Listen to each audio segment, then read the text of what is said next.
السلام علیکم ورحمۃ اللہ وبرکاتہ۔ الحمد للہ والصلاة والسلام علی رسول اللہ وعلی آلہ واصحابہ اجمعین۔ ناظرین و سامعین، آج انشاءاللہ العزیز ہم ایک ایسے موضوع پر بات کریں گے کہ جس کا جاننا ہمارے لیے انتہائی لازمی ہے۔ وہ یہ ہے کہ اہل بیت کون ہیں، یعنی کہ اہل بیت کے اندر کون کون سی ہستیوں کا شمار ہوتا ہے۔ سب سے پہلی بات تو یہ ہے کہ یہ حقیقت قابل ذکر ہے کہ اہل بیت کا اس مصداق یا اہل بیت کا جو اطلاق ہوتا ہے وہ سب سے اول ازواج النبی صلی اللہ علیہ وسلم، ازواج مطہرات، یعنی کہ ہماری مائیں، امہات المؤمنین، مؤمنین کی مائیں آپ صلی اللہ علیہ وسلم کی ازواج کہلاتی ہیں۔ یہ اہل بیت اصل میں حقیقت میں اہل بیت کہلاتی ہیں۔ اس کے بعد آپ صلی اللہ علیہ وسلم کی آل اولاد، ان کا شمار بھی اہل بیت میں ہوتا ہے، کہ جس طرح سے آگے ہم ذکر کریں گے کہ کس طرح سے احادیث سے یہ چیز ثابت ہوتی ہے۔ اہل بیت کا اطلاق سب سے اول جو ازواج النبی پہ ہوتا ہے صلی اللہ علیہ وسلم رضی اللہ عنہم، وہ قرآن مجید فرقان حمید کی سورہ احزاب کی آیت ہے، آیت تطہیر، جس میں اللہ رب العالمین فرماتے ہیں کہ یرید اللہ لیذہب عنکم الرجس اہل البیت ویطہرکم تطہیرا، کہ اللہ رب العالمین چاہتے ہیں کہ ہے اہل بیت کہ وہ تم سے ہر قسم کے گناہ کی گندگی کو دور کر دے، ویطہرکم تطہیرا، اور تمہیں اچھی طرح سے پاک اور صاف کر دے۔ اب اس سے قبل جو موضوع چل رہا تھا وہ نساء النبی کے بارے میں چل رہا تھا، یعنی کہ آپ صلی اللہ علیہ وسلم کی جو ازواج ہیں، جو بیویاں ہیں، تو انہی کو یہ خطاب ہے، سب سے اول جو خطاب ہے، اور انہی کو اہل بیت کہا گیا۔ اور اسی طرح سے قرآن مجید فرقان حمید کے دوسرے مقامات سے بھی ہمیں پتہ چلتا ہے کہ اہل بیت جو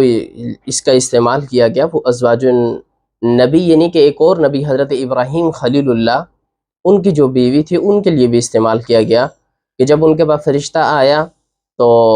اس فرشتے نے خوشخبری دی بیٹے کی، تو وہ اس پر تعجب کرنے لگیں، انہوں نے فسقت وجہہا، جس طرح قرآن میں ہے کہ انہوں نے اپنے چہرے کو پیٹا، اور تو پھر فرشتوں نے یہ کہا جواباً کہ قالوا اتعجبین من امر اللہ رحمۃ اللہ وبرکاتہ علیکم اہل البیت، کہ کیا تم تعجب کرتی ہیں، آپ اس بات پر تعجب کر رہی ہیں اللہ کے اس امر پر، اللہ کے اس فیصلے پر، حالانکہ ہے اہل بیت، وبرکاتہ علیکم اہل البیت، وہاں بھی اہل بیت کہا کہ اہل بیت کہ تم پر کیا ہے، اللہ رب العالمین کی برکت ہے، اس کی رحمت ہے، یعنی اس کا ایک خاص انعام ہے۔ تو اس سے معلوم ہمیں پڑتا ہے کہ اہل بیت کا جو اطلاق ہوتا ہے سب سے اول وہ عورت کے لیے ہوتا ہے، اہل خانہ کے لیے ہوتا ہے، چاہے اولاد ہو یا نہ ہو۔ تو سب سے پہلے اہل بیت جو کہلاتے ہیں وہ آپ صلی اللہ علیہ وسلم کی ازواج ہیں، آپ صلی اللہ علیہ وسلم کی بیویاں ہیں، اور اس حقیقت کو مختلف مفسرین نے اپنی تفاسیر کے اندر اس حقیقت کا اظہار کیا ہے۔ اس حوالے سے حضرت مولانا مفتی محمد شفیع رحمہ اللہ، انہوں نے بھی اس چیز کو لکھا ہے، وہ لکھتے ہیں کہ بعض ائمہ تفسیر نے اہل بیت سے مراد صرف ازواج مطہرات کو قرار دیا ہے۔ حضرت اکرمہ اور مقاتل نے یہی فرمایا، اور سعید بن جبیر نے حضرت ابن عباس سے بھی یہی روایت نقل کی ہے کہ انہوں نے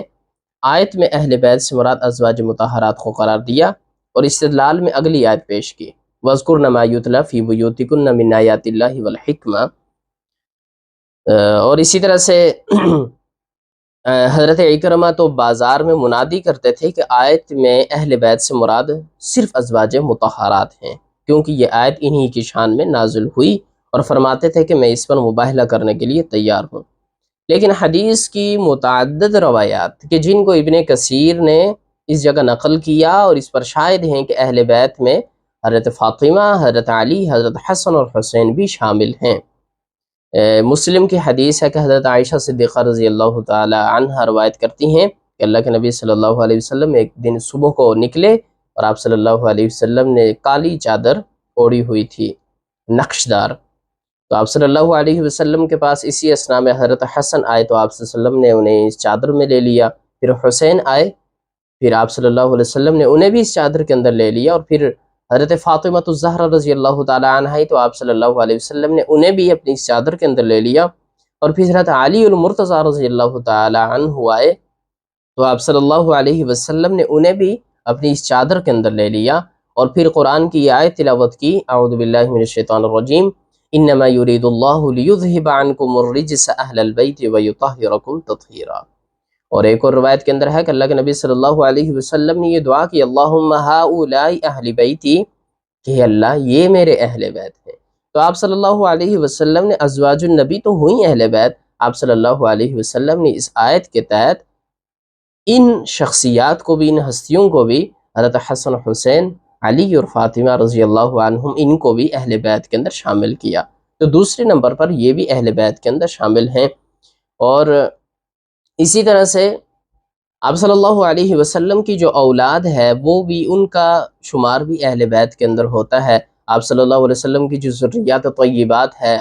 اس کے اندر 7 ہستیاں داخل ہیں۔ آپ صلی اللہ علیہ وسلم کے بیٹے ہیں، اور آپ صلی اللہ علیہ وسلم کی 4 بیٹیاں۔ تو یہ ہیں آپ صلی اللہ علیہ وسلم کی اہل بیت، کہ آپ صلی اللہ علیہ وسلم جن کے لیے دعا کیا کرتے تھے، اور صحابہ میں سے خصوصاً ان کو، چونکہ آپ صلی اللہ علیہ وسلم کے ساتھ ایک خصوصی نسبت ہو گئی، یعنی کہ صحابی ہونے کی ایک الگ سے نسبت ہے، لیکن اس کے ساتھ ساتھ آپ صلی اللہ علیہ وسلم کی قرابت داری یہ الگ سے کیا ہوئی، یہ ایک شرف ہوا، یہ ایک فضیلت ہوئی۔ تو لہٰذا مجھے اور آپ کو اس بات کا ادراک ہونا چاہیے تھا، اور ہونا چاہیے، اور اس چیز کا علم ہونا چاہیے کہ اہل بیت سے مراد کون ہیں، چونکہ بہت سارے لوگ ہیں وہ اس چیز کے اندر کشم کی حالت میں مبتلا ہوتے ہیں کہ اہل بیت سے مراد کون ہے، فلاں کچھ اور کہتا ہے، فلاں کچھ اور کہتا ہے۔ لہٰذا ہمیں قرآن اور حدیث کی روح سے اس بات کا ادراک ہونا چاہیے کہ صحیح معنوں کے اندر اہل بیت کے اندر کون کون سی ہستیاں شمار ہوتی ہیں،